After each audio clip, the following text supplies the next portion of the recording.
Return from branch, ये चारों आपके इनवॉइस प्राइस पे रिकॉर्ड होना चाहिए अगर क्वेश्चन में आईपी है।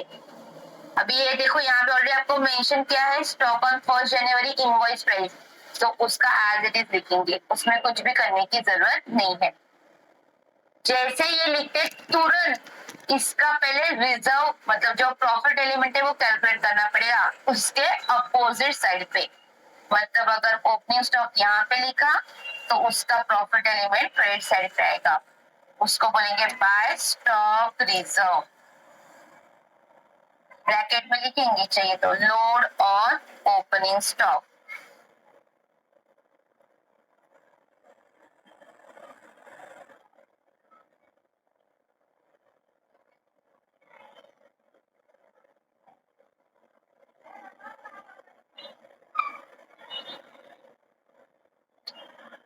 ओके, कैसे मिलेगा अभी? ये देखो ये जो 1/5 मिलेगा ना वो यहाँ पे हो जाएगा, मतलब 30,000 आईपी है तो 30,000 उसका 1/5 मतलब इंटू 1 डिवाइडेड बाय 5 कितना आएगा? 6,000। यस करेक्ट, 6,000 मतलब यहाँ पे हम लोग रिकॉर्ड करेंगे 6,000। जैसे ही स्टॉक लिखा उसके अपोजिट साइड पे उसका प्रॉफिट एलिमेंट आ जाएगा। उसके बाद नेक्स्ट दिया है डेटर्स। मैम अभी डेटर्स यहाँ पे भी है और देखो ब्रांच डेटर्स पे अकाउंट हमने ओपन किया है तो दोनों जगह पे लिखना है कि सिर्फ डेटर्स अकाउंट में लिखना है उसका ओपनिंग क्लोजिंग? दोनों जगह पे उसका लिखना है। सो पहले यहाँ पे लिखेंगे ओपनिंग डेटर्स, तो डेटर्स यहाँ पे ये 20,000, ये तो एज इट इज जाएगा, इसमें कुछ आईपी वगैरह नहीं। और ब्रांच डेटर्स में भी ये जाएगा आपके डेबिट साइड पे। मैंने आपको एक शॉर्टकट बताया था ब्रांच डेटर्स से, तो लिखो ब्रांच डेटर्स के डेबिट साइड पे सिर्फ 2 ही ट्रांजैक्शन आएंगे अभी अभी के लिए। कौन से 2? एक तो मतलब उसका balance opening balance and credit sales. Branch debtors के डेबिट साइड में ओनली 2 ट्रांजैक्शन से आने वाले हैं, एक ओपनिंग बैलेंस एंड दूसरा क्रेडिट सेल। बाकी सब डिस्काउंट दिया डेटर्स को, कैश मिला डेटर्स से, बैड डेट्स हुआ, वो सब आपका क्रेडिट साइड पे रिकॉर्ड होने वाला है। ब्रांच डेटर्स या कोई भी डेटर्स अकाउंट के डेबिट साइड में फॉर द टाइम भी आपको 2 ही एंट्री याद रखना है, opening debtors and credit sales. चलो ये हो गया डेटर्स का। पेटी कैश मतलब ये ओपनिंग दिया तो ये भी यहाँ पे आ जाएगा पेटी कैश। क्या? अच्छा अमाउंट, हाँ amount 20,000।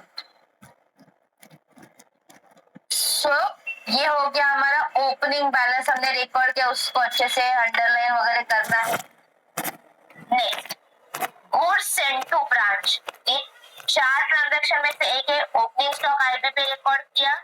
Now goods send to branch भी ये आईपी पे आता है, गुड्स से रिलेटेड है, बट यहाँ पे क्वेश्चन में क्या दिया कॉस्ट दिया है, तो क्या हम लोग 80,000 रिकॉर्ड करेंगे? No, we have to record IP price only. To goods send to branch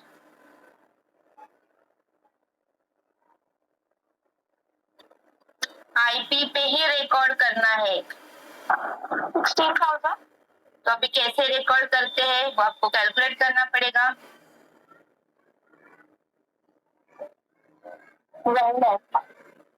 सबका अलग अलग क्यों आ रहा है? 60,000, 1 लाख।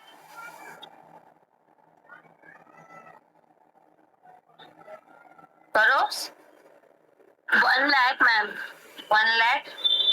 यहाँ पे कोई चैट बॉक्स में आंसर दे रहे क्या?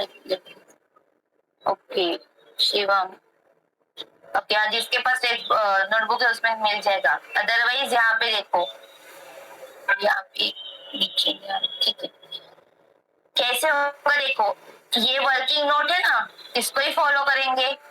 अभी हमें कॉस्ट दिया है 80,000, हमें चाहिए आईपी मतलब हमें ये वाला प्राइस चाहिए question mark. So cross multiplication कैसे होगा? 80,000 इंटू 125 डिवाइडेड बाय 100। देखो 80,000 कॉस्ट किया है तो कॉस्ट के सामने लिखेंगे आईपी। हमें फाइंड आउट करना है तो आईपी का क्वेश्चन मार्क। यहाँ पे कैसे आएगा 80,000 into 125 बिकॉज ये और ये क्रॉस मल्टीप्लाई हो जाएगा डिवाइडेड बाय 100। कितना आ रहा है 1 लाख आ रहा है यस। तो 1 lakh is the IP price. मतलब यहाँ पे हम लोग 1 लाख लिखेंगे। जैसे ही आईपी लिखा उसके अपोजिट में उसका क्या आना चाहिए स्टॉक रिजर्व आना चाहिए। तो यहाँ पे by stock reserve on goods sale. कैसे मिलेगा भी ये 1 लाख आईपी है और हमारा फ्रैक्शन तो रेडी है 1/5 करना है। So into 1/5 you will get your profit element which is 20,000.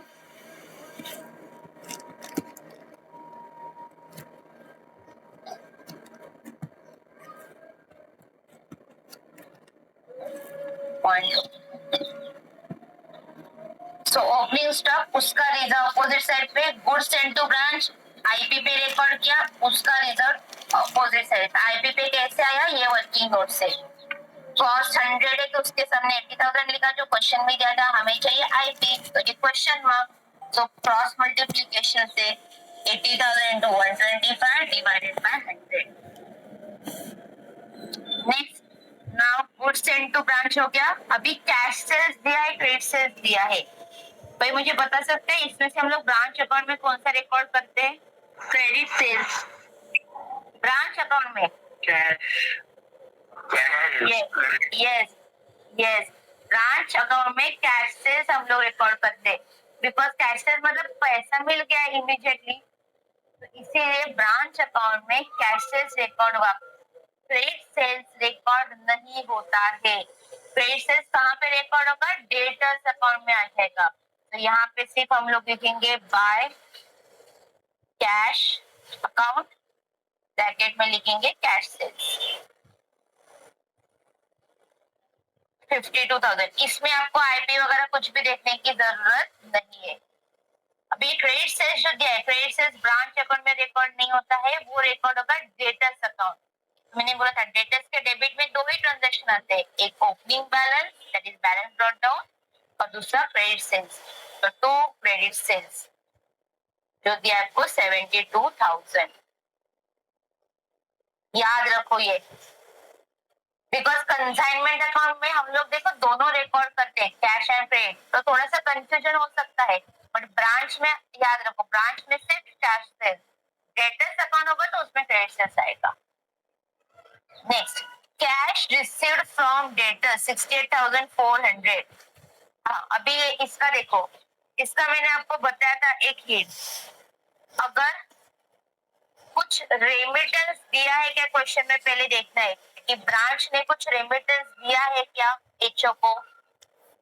No ma'am branch ने कुछ ये कैश रेमिटेड टू ब्रांच है रेमिटेड बाय मतलब ब्रांच ने कुछ एचओ को रेमिटेंस दिया क्या नहीं मतलब पैसा कुछ नहीं दिया है तो हम लोग अज्यूम क्या करते हैं ये जो डेटा से पैसा मिला है वो हमने एचओ को दिया है तो ये एचओ को दिया है यहाँ पे मतलब ब्रांच इज द गिवर तो इसीलिए ब्रांच अकाउंट के क्रेडिट साइड पे आएगा। या इनकम हुआ है एचओ को और पैसा मिल रहा है तो ये भी आपके क्रेडिट साइड पे आएगा। सो एचओ को कभी भी पैसा मिला कैश से मिला डेटर से मिला तो आपको इसको क्रेडिट साइड पे रिकॉर्ड करना है as a income. So by cash account bracket में लिख सकते हैं हम लोग कैश फ्रॉम डेटर्स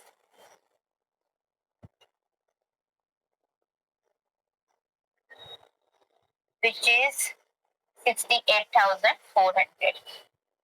ये और भी कहाँ पे रिकॉर्ड होगा क्या cash received from debtors debtors account में correct because debtors headed debtors में जाना चाहिए तो डेटर्स के क्रेडिट साइड पे आएगा, तो बाय कैश 68,400। ये दो ही एंट्री डेबिट में, बाकी सब कैश मिला, डिस्काउंट दिया, बैलेंस सब क्रेडिट साइड पे आने वाला है। डिस्काउंट अलाउड टू डेटर्स, ये पहले बताओ ब्रांच अकाउंट में जाएगा क्या? ब्रांच ने डेटर्स को दिया, मतलब ये ब्रांच और थर्ड पार्टी के बीच ट्रांजेक्शन, इसमें एचओ आया ही नहीं है, तो ब्रांच अकाउंट में नहीं जाएगा, ये जाएगा आपके डायरेक्टली डेटर्स अकाउंट में। So by discount allowed which is 1,600.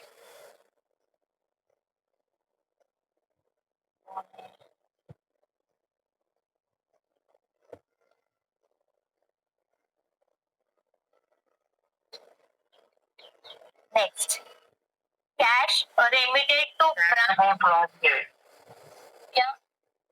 Cash amount wrong ले। Oh sorry, 68. Okay, इधर जाता है। Okay, next is cash remitted to branch for expenses.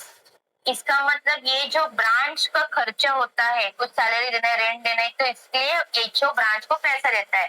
तो कैश रिमिटेड टू ब्रांच मतलब ब्रांच को मिला है या फिर एचओ के लिए वो एक्सपेंस हुआ है, तो ब्रांच के डेबिट साइड में लिखना है।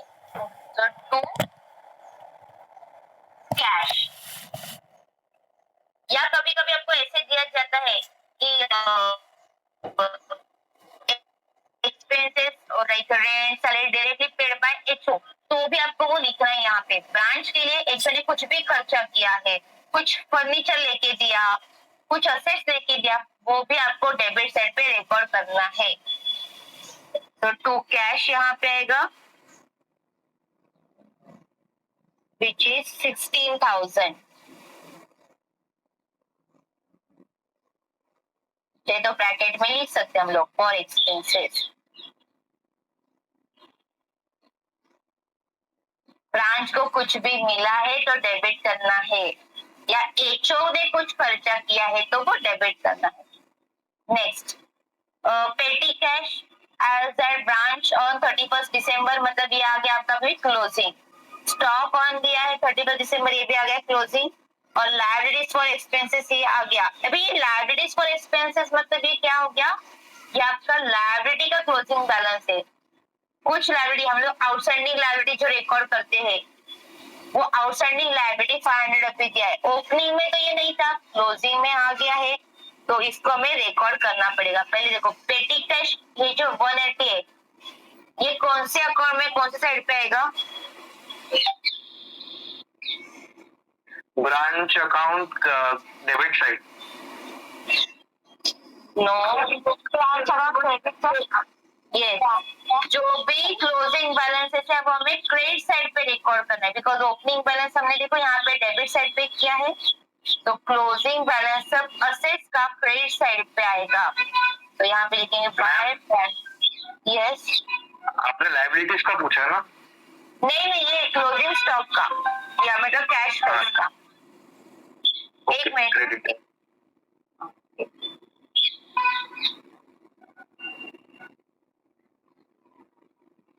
Bye balance carried down. तो पहले दिया है पेटी कैश,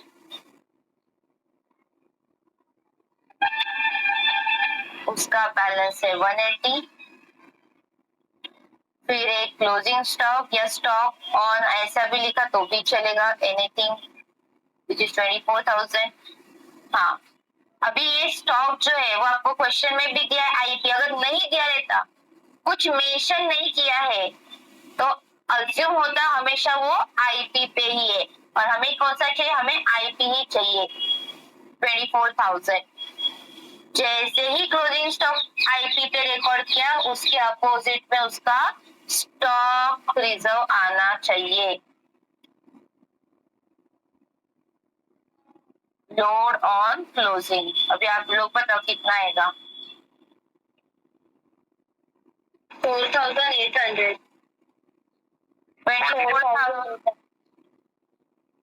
4,800 करेक्ट, बिकॉज ये आपको 24,000 जो है उसका 1/5 into 1/4 5, तो मिलेगा 4800। तो याद रखो, जैसे ही आपने ये opening stock, closing stock, goods sent to branch ये आईपी पे रिकॉर्ड किया, इमीडिएटली उसका ये इफेक्ट है, नहीं तो बाद में भूल जाओगे। और यहाँ पे आपको ऐसे भी नहीं कि टैली करके देखने का मौका है कि अरे मैंने करेक्ट किया है कि नहीं किया है, बिकॉज लॉस भी आ सकता है, प्रॉफिट भी आ सकता है, दोनों में। तो जिसको भूलना नहीं है, जैसे आईपी पे आपने रिकॉर्ड किया, इमीडिएटली आपको उसका रिजर्व और प्रॉफिट एलिमेंट अपोजिट साइड पे लिखना है। तो ये हो गया। Now last is liabilities for expenses, this is your outstanding liability, ये लायबिलिटी का क्लोजिंग बैलेंस है। तो ये लायबिलिटी का क्लोजिंग बैलेंस आता है डेबिट साइड पे। So by balance carried down liability, ma'am to balance carried down ना, अरे मैंने ऊपर भी ऐसे क्यों लिखा, to balance liabilities for expenses 500। अभी क्या पेंडिंग है, हो गया question complete. Branch account close कर सकते हैं हम लोग। यस, ये पहले डेटर्स का अकाउंट क्लोज करना पड़ेगा और ये क्लोजिंग बैलेंस जो है वो डेटर्स का यहाँ पे हमें लिखना है। तो यहाँ पे आपको डेबिट साइड हेवी है विच इज 92,000 टोटल। फिर ये जो बैलेंस मिलेगा that is by balance carried down, this is 22,000। Yes 22,000। कभी कभी आपको मैंने क्वेश्चन ऐसा किया जिसमें आपको ऑलरेडी क्लोजिंग भी दिया, ओपनिंग भी दिया है, फिर भी हमने ब्रांच डेटर्स अकाउंट किया था, क्यों? To find out of credit sales. वो क्वेश्चन में क्रेडिट सेल्स नहीं था। अगर ओपनिंग क्लोजिंग डेटर्स का दिया है तो फिर क्रेडिट सेल्स के लिए भी डेटर्स अकाउंट ओपन हो सकता है। ठीक है, अभी के लिए तो ये 22,000 मिल गया, ये हम लोग यहाँ पे रिकॉर्ड करेंगे और फिर ब्रांच अकाउंट क्लोज होगा। आइदर प्रॉफिट और लॉस हो सकता है। इसका अगर हमने देखा, इसका आ रहा है 71,460 और क्रेडिट साइड का आ रहा है 1,92,580। अच्छा, मतलब दिस इज योर प्रॉफिट। अगर क्रेडिट साइड हैवी है मतलब आपका है प्रॉफिट 21,120 नेट प्रॉफिट। 21,120। मैम ये टोटल नहीं है।